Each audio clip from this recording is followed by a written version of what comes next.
Hello and welcome back, and today is a kind of a quirky turkey comparison. Today we're going to be looking at comparing the use of OpenWRT and UniFi. Predominantly this video is going to be about which one of these two platforms you should choose for your router, but we have to be realistic. It's more than that. It's about a router, managing your network, managing your devices, the cost, the support, the software, and just generally which option best suits your needs. If I had to summarize this right the way down to the weeds, it would be the easy way versus the hard way, and which one is best suited to you and your needs. And yes, there are going to be some of you saying that comparing these two things is incompatible because comparing routing and network management, it's not the same thing. They are two parallel running systems, and you're absolutely right. However, the core middle of that, the gateway of all that going into your home or office, that's where the router is going to be coming into play. And between these two right now, when we're looking at the old cost of things, more and more people are either looking at going full or semi-DIY, either reusing old hardware they've got or buying off-the-shelf solutions that are built using software that is already running on OpenWRT, or they're looking at UniFi, who are becoming increasingly competitive in terms of their pricing with a lot of their newer Wi-Fi 7 solutions, and wondering between them which way to start. But for the uninitiated, UniFi from Ubiquiti is pretty much the brand's premier routing and network management platform, which also expands out into a whole ecosystem of surveillance products, gateway products, business management, VoIP communications, and just generally most facets of data management, again, inside and outside of your home or office. That extends all the way to routers as well. Now, what is OpenWRT? OpenWRT is an open source platform that allows you to run routing software and network management as well to a point on any hardware. It is open source, and platforms like these, this is LTC, we'll be talking about them later on in the video. This is a router they've supplied here at the channel, and again, we'll return to that. That runs its own software, which is built on OpenWRT. The same goes for Gl.iNet. If you've ever used an Gl.iNet device and you've liked their software, that's built on OpenWRT as well, but it extends beyond that. You can use and download the latest image and then run it not only on old PCs that you might have knocking around, which you can then upgrade with network cards, such as Mellonex's 40 gig cards, adding USB network connections, adding Wi-Fi 6 and 7 cards if you choose, but also you can repurpose old routers you might have knocking around that have got a decent amount of CPU memory and OS storage, and then flash them to run OpenWRT. And we can even get onto the subject of things like CWWK's mini PCs, many of which end up getting used for OpenWRT or being utilized for pfSense. pfSense, by the way, really doubles down more on the network management side of things, and we'll talk about them in another video. But ultimately, this is the option for the more technological. But I would also argue, if you've ever built a PC before and you've installed Windows, it's pretty much the same thing. And thanks to OpenWRT's open source nature, it has allowed for devices, again, like the Velo 7 here, this is Wi-Fi 7 with dual 10 gig networking as well, to allow you to have great hardware without a lot of that money going towards the software, for good and for bad. More on that later. But let's be honest, it's the start of 2026. If you're weighing these two options up, one of the deciding factors for you is going to be the old Wonga, and realistically, OpenWRT or OpenWRT, and again, we're going to flick between them throughout the video, is definitely the more affordable option, notwithstanding that a lot of devices, again we look at Gl.i as well, that arrive with the software on board are just cheaper for the hardware overall. But on top of that, the value proposition in being able to upgrade things over time, more on that later on, and just the scalability of the pre-built solutions only having to focus on the hardware more than the software in some cases, the result is that the value proposition of building your own high-spec customized router is really affordable right now, allowing you to spread the cost over time and actually modularly increase the hardware and the scalability of your solution over time. Now, UniFi, on the other hand, as mentioned earlier on, are not exactly overpriced. I would argue when you look at things like, for businesses, Cisco, and even mid-range and consumer accessible things like Netgear, UniFi is still remarkably affordable for a lot of their solutions. Later on in the video, we'll talk about the Dream Router 7, and again, that is a Wi-Fi 7, 10 gig, 6 gigahertz enabled router the price point of that is surprisingly affordable. It's actually cheaper than that Velo over there, and that arrives with the UniFi network software included there for routing and network management overall, and the huge expansion you can do with that, as well as including a surveillance platform as well. But within the UniFi ecosystem, you can't modularly upgrade. So for example, this is the fiber gateway. Again, I made a review about this where I said it's not a router, and everyone took the piss out of me in the comments, and you were right to do so. But the fact still remains, by the way, on this, as good as this is with its 3 10 gig connections, you can't upgrade this. You can't add more 10 gigs via a PCIe network card or a USB upgrade. Yes, it's got Wi-Fi 7, but if Wi-Fi 8 or Wi-Fi 9 around the corner rocks up, you can't just upgrade it in the way you can with these, or you might be able to just get a new M.2 or wait until a USB upgrade comes along. This is fixed hardware architecture. Now later on, UniFi will expand their range of devices and you can scale up, but that does allow for a lower glass ceiling in the grand scheme of things. But it makes up for that, unsurprisingly, with the name like UniFi, with being a unified platform, with accessories and add-ons that you can add externally to your network over time. The upgradability outside your primary UniFi router device is actually pretty darn impressive. You can scale up individual access points within a mesh makeup from Wi-Fi 6 into Wi-Fi 7 very easily. You can upgrade individual switches really easily from 1 and 2.5 gig into 10 gig and more. You can scale up outside of the main router very, very well. And as mentioned, most of the central UniFi router devices, be they gateways, be they their router system or some of the UXG series, they arrive with the UniFi surveillance software, Protect, that allows you to use not only their cameras, but third-party cameras as well, and allow you to make the most of this investment and hopefully really kind of centralize a lot of that stuff via that central router point.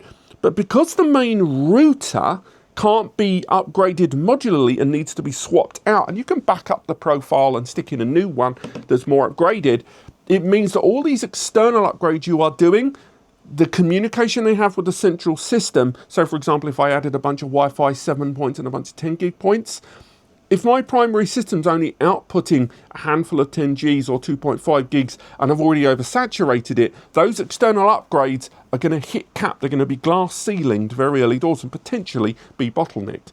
So just remember that although you can upgrade a lot of the UniFi makeup, the central point will always be the overhead.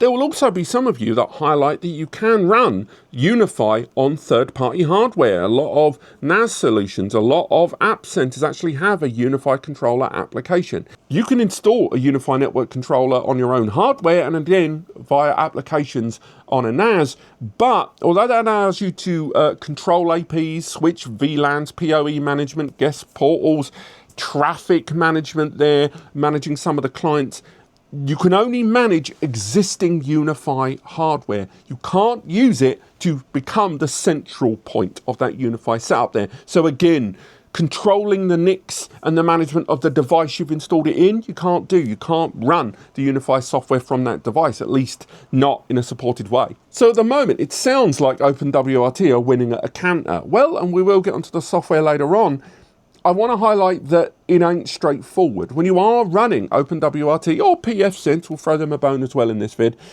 it's worth bearing in mind that you are running completely, arguably almost randomized hardware architectures in many cases, and the result is that you don't know if there's going to be compatibility issues, you don't know whether driver injection is going to be possible with larger upgrades to network profiling there, and definitely in terms of efficiency, the amount of power being utilized and therefore the old Lecky bill is almost certainly going to be higher unless you choose to go for ARM architecture. You choose to go for more efficient architecture, whereupon installation of some of the software like OpenWRT and pfSense can become troublesome, particularly when you don't have direct KVM installation ease like you would with an x86 or an Intel or AMD. The UniFi setup is so easy, it is unreal. You can set up a UniFi network in literal minutes, single digit minutes for that matter, with regular updates, regular pushed updates and tailored updates to this architecture. You aren't going to get that with OpenWRT because every update you run that you manually install has the potential, light though it may be, to cause problems. Compatibility is the name of the game. OpenWRT and pfSense and third-party platforms that build their software on top of that platform can be smooth as silk. But I think we have to at least acknowledge that that is software that is being developed for broader application, not targeted application. But what about the actual day-to-day use, the user interface, the UX and the GUI, if you will? I set up the UniFi Dream Router 7 and I set up the Velo 7. Now, the Dream Router 7 is a 10 gig network enabled Wi-Fi 7 and 6 gigahertz ready router solution from UniFi. The Velo 7 has got multiple 10 gigs, it has got that 6 gigahertz utilization there, and it runs its own software built on top of OpenWRT, which you can go in via Lucy and access the full OpenWRT experience. Now, again, this isn't a review of this product. They've supplied it, thanks very much, but I will highlight Eddie over on Digibyte, Eddie here from NAS Compares. He not only did a full review of this device and going through it, but on top of that, he also went ahead and started setting this device up as a NAS. I'll link to it below in the description. Thoroughly recommend you check that out. But for now, let's log in to the Dream Router 7 and the Velo 7 and find out more about how these two platforms tick. I think even the most die-hard fan of OpenWRT or OpenWRT systems would have to acknowledge that unless you do significant tinkering or you go for a router that arrives with its own onboard software that's built on OpenWRT but you can cycle back into it via the back-end user interface, I think most users would have to agree that in terms of display and user experience, the old UX via the GUI, UniFi have kind of got it made. On the left-hand side of the screen, you can see this is me accessing the UniFi Dream Router here. And in this single pane of glass, I can see what exactly is connecting to the individual clients there. I can see the strength of the individual antenna there at the bottom. I can see the default Wi-Fi speeds that are being occupied across the spectrum. I can even perform a bandwidth test. I can see what my WAN IP's consistency and throughput is right now, as well as seeing at a glance all of the devices that are connected and even a graph detailing the strength of that connectivity, average upload, download, and more. And again, a lot of this can be configured to other elements of traffic as well. By comparison, OpenWRT, but in its default state, is pretty darn technical without any real meaningful hand-holding there. I know that is kind of its remit, and if you are going to throw true, pure customization into router and, you know, by extension, network and mesh management, it's going to have to be techie, but it has to be said that by comparison, what you are seeing is a lot more intimidating. And DIY, for those that are saving a bit of money, as mentioned several times in this video, that money is going to have to be spent on learning stuff. The primary interface, as mentioned here, if you set it up, and you can customize it, by the way, and we'll get onto that later on, you can pretty much do anything within OpenWRT. You just have to know where it is. You have to know what you're doing. I know there's a lot of assistance programs right now and forums and support platforms in Reddit, and of course using AI services that will simplify this significantly. But navigating and customizing an OpenWRT based router is not straightforward unless you're using, and we'll come back to this later on, any kind of additional kind of managed curated software there. By comparison, UniFi, again, go to the topography, we can see a lovely graphical flow of devices connected to our router point there, and we can even manage it down into where the internet flow is. The same goes if you're using some accompanying UniFi devices. Let's face it, it's an ecosystem. It wants to be an ecosystem, both in software and of course hardware, and it's leaning heavy into that. From the client devices you can manage and see, from the ports you can manage and see, right the way down, by the way, to antenna and radial use there. And that goes all the way down, by the way, into the full spectrum across the different channels that you're using on that router. A lot of users would be forgiven for thinking that UniFi has something of a kind of chewable, easy attitude to network management. It really isn't the case. There's quite a lot to be getting on with here, and it does expand out quite significantly there. But there's also no avoiding that there's a lot of restrictions imposed within a UniFi router system. So for example, if you do want to use curated plugins, some supported third-party integrations across the network, and of course managed by the router overall as a gateway, can be integrated quite well with the API key generation. Likewise, when we go into the system, we can find out more about integrating some of the other services from UniFi. So for example, Protect, you've got access to that surveillance system. On top of that, if you're going to be using VoIP devices, physical gateway devices for that, visual displays and more, it's all kind of there, but really that's as far as it goes. After that, you have to start looking into other UniFi devices for those integrations that are kind of hard locked into individual devices there. And again, doubling down even more so on things like the Dream Machine series. Now, when we go over to OpenWRT, it's a very, very different kettle of fish here. So for example, when we look at the different services and we're here at the top, we can actually add quite a lot of different software integrations. And by a lot, I really do mean a lot of different integrations there that we can upscale and improve, whether it is some of them for network productivity and adding mesh points and gateways and security profiles. That's all addable here. Again, things like ad blocking, things like integrated VPNs, a lot of that can be done, I'm not going to say easily, but I am going to say conveniently and largely for free, utilizing OpenWRT's kind of community build nature. We're not talking like 10, 20, 30 apps. We are quite literally talking thousands, depending on which repo you want to connect to from your OpenWRT system. You connect it in, tap in into the user interface there, and just depending on the repo that you connect with, the amount of customization and quality of life improvement is really up to you. But just keep in mind, this is community managed, it's community provided, and therefore you don't know if some apps are not going to play nice with others, whereas on the UniFi side, it is a great deal more curated. It's a great deal more guarded and gated for good and for bad, of course. But I will say, for those that are looking at making the most of their hardware, and by the way, that extends not only to the external network interfaces, but also the internal CPU hardware, I will say immediately that the UniFi side of things is pretty bloody lackluster. If we go back into that console there and we're going to find out more information about our device, for example, this device here, I'm not doing very much, and I'm already utilizing on this 4-core ARM processor quite a decent amount of my resources right now by doing precious little. And again, it's managing my network, it's managing my security, and it's managing the devices back and forth all the way through. Again, being able to allow me to see what it cannot do and what it's doing in the meantime. But at the same time, on the OpenWRT side, not only does it allow me to use things like OpenWRT on custom hardware. So for example, if I was going to use things like the CWWK little router boxes that can also be used for pfSense, you know, that free BSD based firewall router gateway stuff.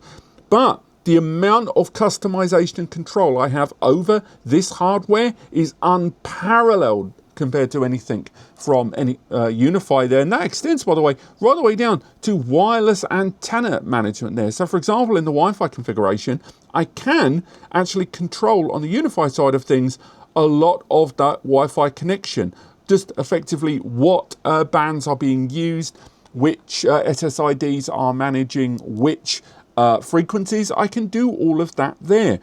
But seriously, the level of control that OpenWRT gives you is unparalleled, right the way down, by the way, to extending into Wi-Fi 7 connectivity as well.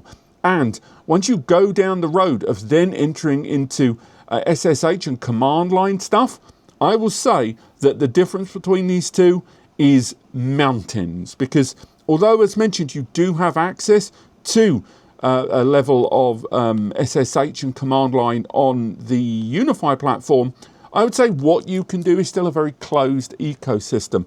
And particularly because of the architecture that most of their devices are running on, they're almost exclusively ARM-based anyway. That is reflected in the level of command you can do in this closed ecosystem. You can brute force OpenWRT onto UniFi devices. Some people do it with older hardware. But really, at that price point, you end up just thinking, screw it, I'll just get some DIY semi-firewall, semi-NAS box and turn that into my perfect router. And all of this is before we get onto the subject of what if OpenWRT isn't the only thing that arrived in that router package. Much like NAS platforms right now, where we're seeing a lot of NAS devices arrive on the scene without any kind of NAS software, but all the NAS hardware from storage to network connectivity ready out the gate. Routers like this one, again as mentioned, this Velo Max 7, it arrives with a far more relatable and easier to use platform for managing this router. It's still built on OpenWRT, and at any time you want to, you can switch back over to it at the click of a button.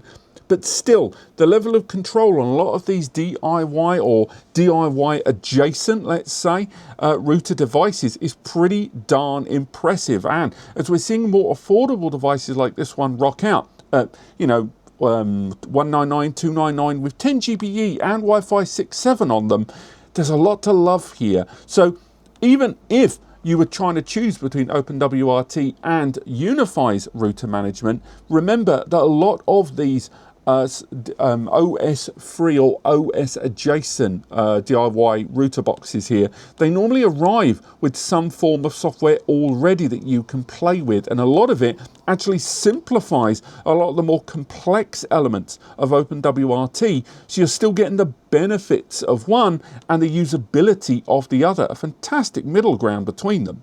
In terms of software management, it comes as no surprise that the UniFi platform is what you should go for if you're looking for ease of use, you're looking for stability and arguably predictability, not just reliability there.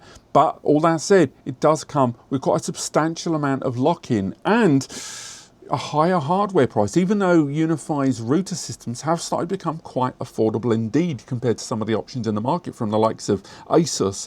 Now, OpenWRT, it's just not going to ever be the easy option, even with overlaying kind of layers of custom software being built on top.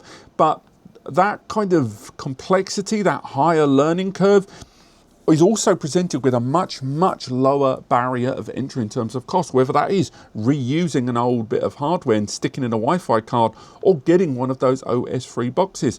On top of that, how you manage updates across these platforms, because let's face it, we're talking about the gateway between all of your devices and the internet. UniFi updates are pretty bloody steady and semi-automatic, whereas on the OpenWRT side of things, although you can set it up to be automatic, because of the nature of the platform and its community base, you might want to check things out, before you install an update that could break things, could be problematic. I know you could say that about any DIY software now. You could say it about turnkey software as well.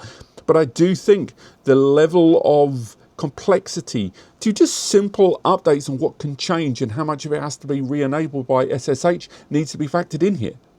In closing, UniFi is about spending money and OpenWRT is about spending time. And which one do you have more of right now? Do you remember at the beginning when I said it was about the hard way versus the easy way? I mostly stand by that. I will say that the installation of third-party open source software on hardware like these to run your own customized router, routing and network gateway is getting easier and easier, to the point where I'm surprised, although they've got mobile applications, and again, if you go to the App Center, on the likes of Android and more, you can see there are numerous third-party applications allowing you to access OpenWRT router systems more conveniently and more graphically. The actual development still feels a little fragmented as people splinter off and make their own software on top of it. Whereas the UniFi platform, it's easy, it's, let's be honest, it's easier on the eyes, easier to use, and just generally feels more smooth and stable. It is also the more contained. It is the more limited in terms of customization and upgradability. And if that matters for you, then you're not going to like UniFi. If you want to use UniFi and you just want stability, it's a great option for that. But if you want tinkering, customization and tweaking, I'm not saying you can't do it, but at that point, when you go down the SSH command line, when you go down third-party management of this, although it's there, it is not designed primarily for that. It is designed as a helping hand. It is designed to work, set up and forget silently in the background. This is customizable AF, and I think that is what you need to think about. Not the money, because the money you save is what you spend in time, but The flexibility on day 1 and day 1000 is why you should go for OpenWRT solutions, be they semi-ready to go where you can still use it and use their own options, or straight bottom bare metal ready. But what do you guys think? What have you been using over the years? Have you had experiences with OpenWRT or UniFi that you think are, you know, relevant to this video, and more importantly, that you can share in the comments with others? Let me know below. Now, linked below are a number of the different solutions we talked about today. They are linked there if you want to get hold of them, and if you're going to go to the stores anyway that they are linked towards, and you want to support what we do here at the channel, please use those links. But don't do it unless all those 3 things are true. Doing so will result in a small commission from anything you purchase coming back here to the channel, allowing me and Eddie to do what we do. Again, thoroughly recommend Ed's video on the 7 here, simply because using this as a NAS, there is so much hardware inside this sodding thing that it's almost a waste to use it just as a router, and I recommend you check that out. But thank you so much for watching, and I'll see you next time.